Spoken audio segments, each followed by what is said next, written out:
Om Swastiastu. Okay, let me introduce myself. My name is Kongwang Adioka Pramana with SIN 24130310112. Okay, in this time I will present about the task Biochemistry 7 student worksheet and the topic material is lipid metabolism. Okay, next. Okay, in this task we have a case. A 48-year-old man is experiencing obesity, obesity, high cholesterol levels, fatigue during physical activity, and fatty liver. And the laboratory result results show the first is elevated triglyceride and LDL levels. The second is decreased fatty acid oxidation. And the third is suboptimal lipid metabolism enzyme activity. The doctor suspect a disorder in lipid metabolism, particularly in the breakdown and synthesis of fatty acid as well as cholesterol metabolism.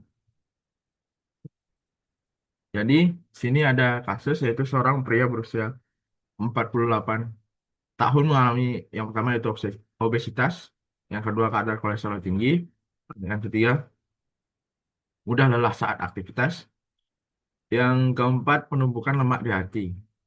Nah, hasil laboratorium itu menunjukkan bahwa yang pertama peningkatan kadar kadar triacylglycerol dan LDL. Kemudian yang kedua penurunan oksidasi asam lemak. Yang ketiga yaitu aktivitas enzim metabolisme lipid tidak optimal. Nah, dokter itu menduga adanya gangguan pada metabolisme lipida, terutama pada proses pemecahan dan sintesis asam lemak serta metabolisme kolesterol. Okay, number one is the concept of lipid metabolism. Lipid metabolism re- refers to the entire biochemical process involving the breakdown or catabolism and synthesis or anabolism of fats in the body. This process plays as play, plays a crucial role as the primary reserve and resource, as fats can produce more energy than carbohydrates. As fats can additionally, lipids serve as structural components of cell membranes and as precursor for various hormones. Jadi, yang pertama yaitu konsep metabolisme lipida.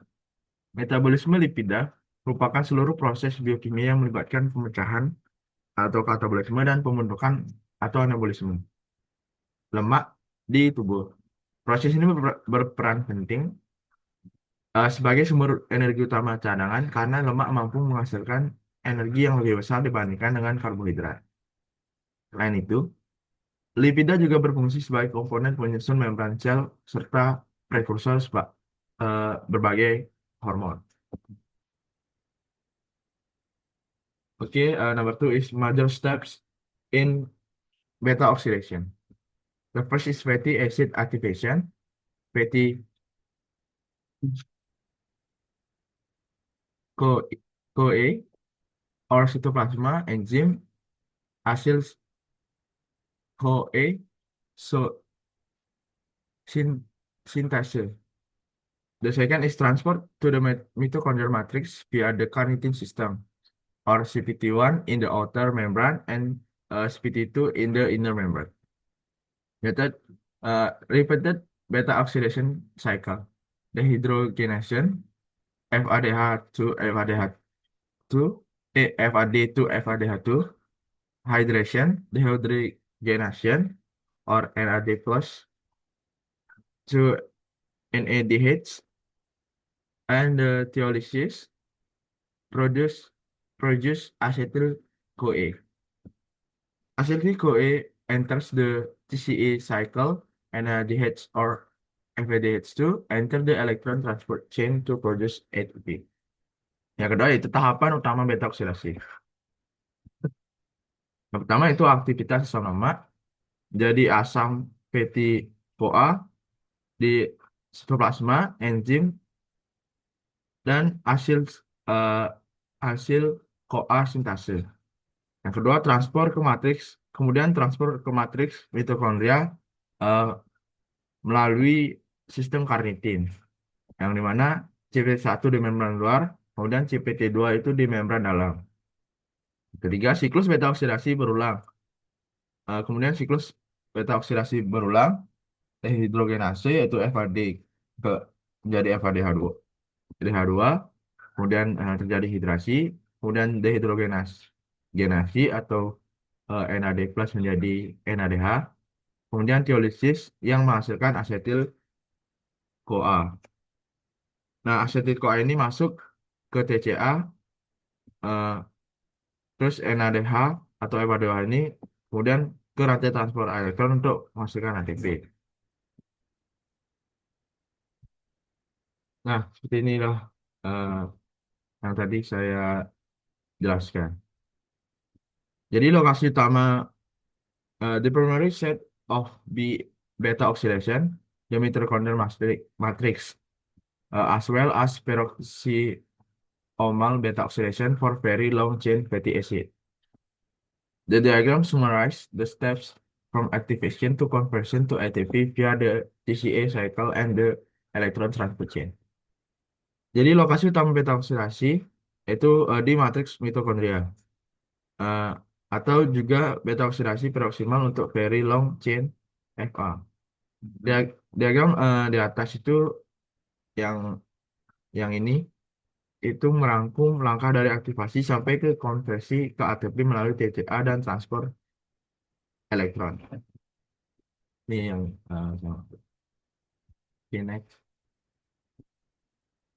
Okay, number three is why does reduced oxidation lead to feed accumulation? If beta oxidation is reduced, free fatty acid are not metabolized into acetyl CoA. Accumulation in the cytosol and esterification into glycerol. Storage in adipocytes and hepatocytes or fatty liver. Combined with insulin resistance and increased energy intake. Lipogenesis increases and lipoprotein clearance decreases. Jadi nomor tiga itu mengapa penurunan oksidasi itu menyebabkan penumpukan lemak. Nah, jika beta oksidasi itu berkurang, maka asam lemak itu bebas tidak termetabolisme menjadi asetil CoA. Nah, kemudian akumulasi di sitosol dan esterifikasi menjadi triacylglycerol.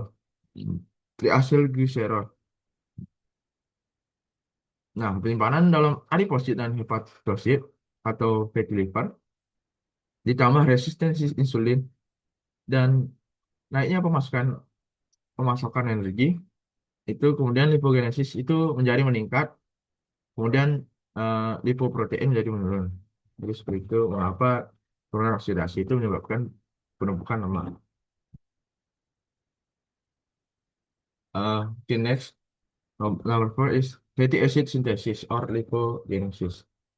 The location is plasm, or hepatocytes, adipocytes. Substrate acetyl-CoA from glucose or glycolysis plus PDH, NADPH, or via pentose phosphate pathway and malate dehydrogenase, coenzyme acetyl-CoA carboxylase or ACC, malonyl CoA, fatty acid synthase or FAAS, chain elongation or elongase, and desaturase for modification. Yang keempat itu sintesis asam lemak atau lipogenesis. Lokasi itu di sitoplasma atau hepatosit, adiposit. Bahan baku dari ini yaitu asetil CoA dari glukosa atau glikolisis, kemudian ditambah dengan PDH. Kemudian bahan baku yang lain yaitu NADPH dari via pentosa fosfa dan malat enzim. Kemudian enzim pentingnya yaitu asetil CoA karboksilase, kemudian jadi malonyl CoA, kemudian fatty acid sintase atau FAS ini memperpanjang perpanjangan rantai, kemudian elongase dan desaturasi untuk modifikasi. Okay, number five is the difference between degradation and synthesis. The first is different in location, the second is difference in function, and the third is energy differences. Okay, different in location. Beta oxidation, mitochondrial matrix, and and peroxisomes. Synthesis in the cytosol or endoplasmic reticulum for elongation or desaturation. The second is different in function, beta oxidation, energy release, or acetyl-CoA to ATP. Synthesis, energy storage, and production of structural lipids. The third is energy differences. Beta oxidation produces NADH or NADH2 to ATP. Synthesis consume uh, Meanwhile, synthesis consume NADPH and ATP or negative net energy for the formation of new chains. Jadi nomor 5 itu perbedaan degradasi dan sintesis. Yang pertama perbedaan lokasinya, beta oksidasi itu di mitokondrial matrix dan juga di peroksisom. Sedangkan sintesis itu di sitosol atau ER untuk elongasi atau desaturasi. Yang kedua itu perbedaan fungsi. Beta oksidasi itu untuk pelepasan energi atau asetil-CoA ke ATP. Sintesis, penyimpanan energi dan pembuatan lipid struktural. Yang ketiga itu perbedaan energi. Beta oksidasi itu menghasilkan NADH atau FADH2 kemudian jadi ATP. Sedangkan sintesis itu mengkonsumsi NADPH dan ATP atau energi bersih negatif untuk pembuatan rantai baru, untuk perpanjangan rantai. Ini. Number six is calculation of ATP from palmitate or C16.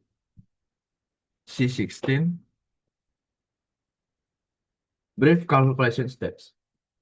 The first is palmitate acetyl-CoA via 7 cycles of beta oxidation. Number two is each cycle yields 1 FADH2 plus 1 NADH. Number three is total from beta oxidation.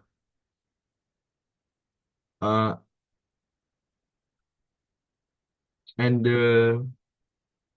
is 28 ATP. In the and the four acetyl-CoA, TCA cycle yields 10 ATP or 8 multiply 10 is 80 ATP. And number five is the activation of palmitate to polymethyl CoA consumes to ATP substrate. And number six is estimate net total 80 plus 25 mean 2 is the 106 ATP.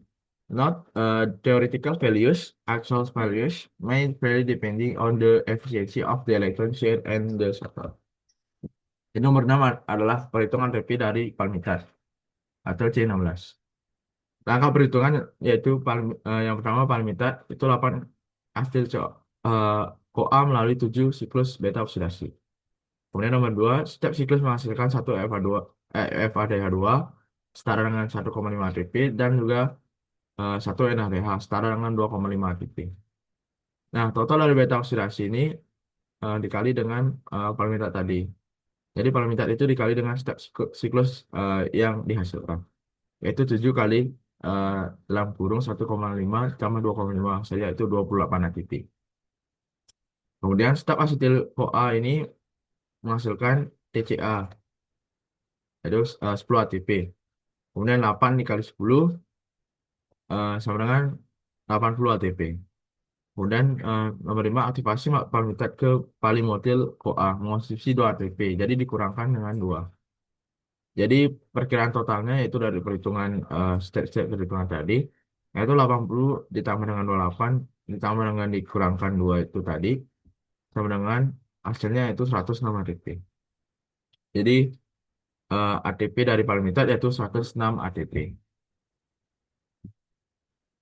Okay, next. Triglyceride metabolism, synthesis and lipolysis. The first is synthesis or esterification. Glycerol 3-phosphate plus 3 fatty acid via the action of acyl transferases or GP80 and AGP80 and DG80. 3-acyl glycerol or GAG is stored as lipid droplets in adipocyte or packaged into FL, VLDL in the liver. Second is lipolysis or breakdown. Hormone sensitive lipase or HCl, HGL, and monoacylglycerol lipase hydrolysis, TAGS, TAGS, free fatty acid or FES plus glycerol. The FES are released into the FS are released into the circulation bound to albumin for peripheral oxidation. And the third is the role of energy. TGA is a form of high density energy storage. Ablation during fasting or physical activity. To FA oxidation to produce ATP. Ini nomor 7 adalah metabolisme triacyl glycerol, sintesis dan lipolysis. Pertama sintesis atau esterifikasi. Glycerol 3-fosfat ditambahkan 3 asam lemak. Ini melalui aksi asil transferase. Kemudian triacylglycerol disimpan sebagai lipid droplet di adiposit atau dikemas ke FLDL di hati. Yang kedua adalah lipolisis. Ini pemecah. Hormon sensitif lipase, ATGL dan monoacylglycerol lipase menghidrolisis TAG. Kemudian setelah dihidrolisis, kemudian EVA ini bebas plus gliserolnya. Nah, EVA dilepas ke sirkulasi terikat albumin untuk oksidasi perifer.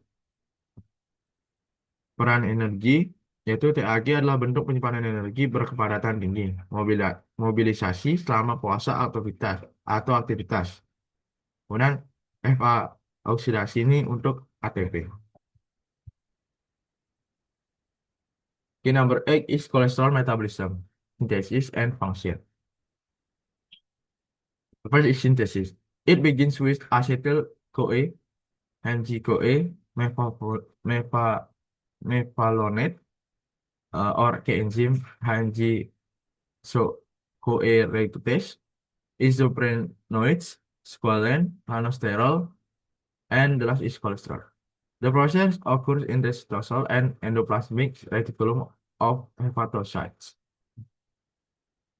The second is the role of cholesterol. A component of cell membrane, a precursor to steroid hormones, bile acid, and vitamin D. Excess cholesterol is stored in lipoprotein or LDL and contributes to atherosclerosis. And the last is transportation, and regulation. Lipoproteins, VLDL to EDL to LDL. Transport cholesterol to peripheral tissues. HDL is involved in reverse cholesterol transport. HMG, CoA, CoA reductase is regulated by insulin, SREBP, and cholesterol feedback. Jadi nomor 8 yaitu metabolisme kolesterol, sintesis dan fungsi. Sintesis yaitu dimulai dari asetil CoA, kemudian ke HMG CoA, kemudian ke mevalonat, enzim fungsinya itu HMG CoA reduktase, dan lanjut ke isoprenoid, kemudian ke squalene, kemudian ke manosterol, dan yang terakhir yaitu kolesterol. Nah, proses terjadinya sintesis ini di sitosol dan RE hepatosit. Nah, peran kolesterol ini yaitu komponen membran sel prekursor hormon steroid, asam empedu, dan vitamin D. Nah, kolesterol berlebih ini disimpan dalam lipoprotein dan berkontribusi pada aterosklerosis. Kemudian ada transport, tra- dan regulasi. Lipoprotein mengangkut kolesterol ke perifer. LDL terlibat dalam reverse cholesterol transport. Kemudian HMG-CoA reduktase diatur oleh insulin, SREBP, dan feedback dari kolesterol.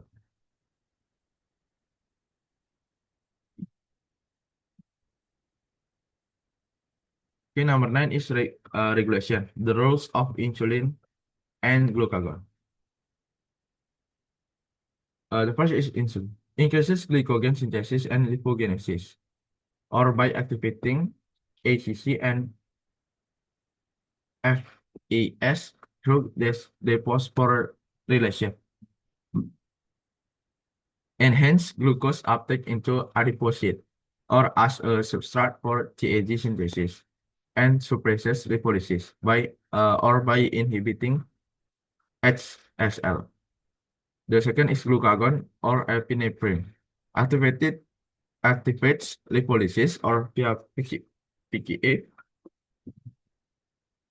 phosphorylation of HSL, increases fat oxidation under fasting condition, suppresses ICC activity through phosphorylation or Malaysia CoA to releases the CPT1 inhibition, thereby increasing beta oxidation.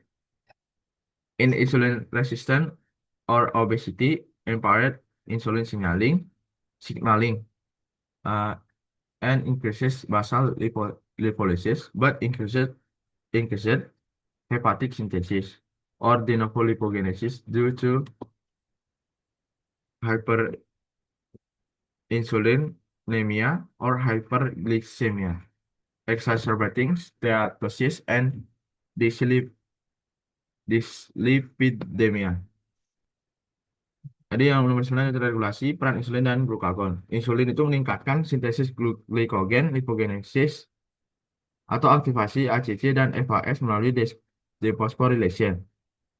Itu meningkatkan uptake glukosa ke adiposit atau substrat untuk sintesis TAG dan menekan lipolisis atau menghambat HSL.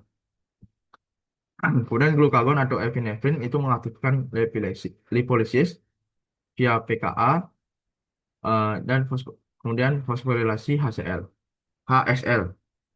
meningkatkan oksidasi lemak di kondisi puasa, menekan aktivitas ACC melalui fosforilasi, kemudian Molins CoA itu melepaskan hambatan CPT1 sehingga beta oksidasi meningkat. Pada insulin resisten atau obesitas, sinyal insulin eh, terganggu, kemudian lipolisis basal, tetapi sintesis hepatik atau de novo lipogenesis karena hyperinsulinemia atau hiperglikemia, memperparah steatosis dan dyslipidemia. Okay, and the number 10 is integration of lipid metabolism in obesity, a case study. In this case, a decrease in beta oxidation prevents fatty acid from being broken down, causing them to accumulate as triglycerides in tissue and the liver, which leads to obesity and fatty liver disease. Additionally, elevated triglyceride levels also contribute to high LDL cholesterol levels in the blood. This disorder reduces energy production, causing patients to tire easily. This demonstrates that the metabolism of fatty acid, triglyceride, and cholesterol is closely interrelated, so that a disruption in one pathway can affect the entire lipid metabolism system. Nomor 10 itu integrasi metabolisme lipida pada obesitas atau analisis kasus yang tadi.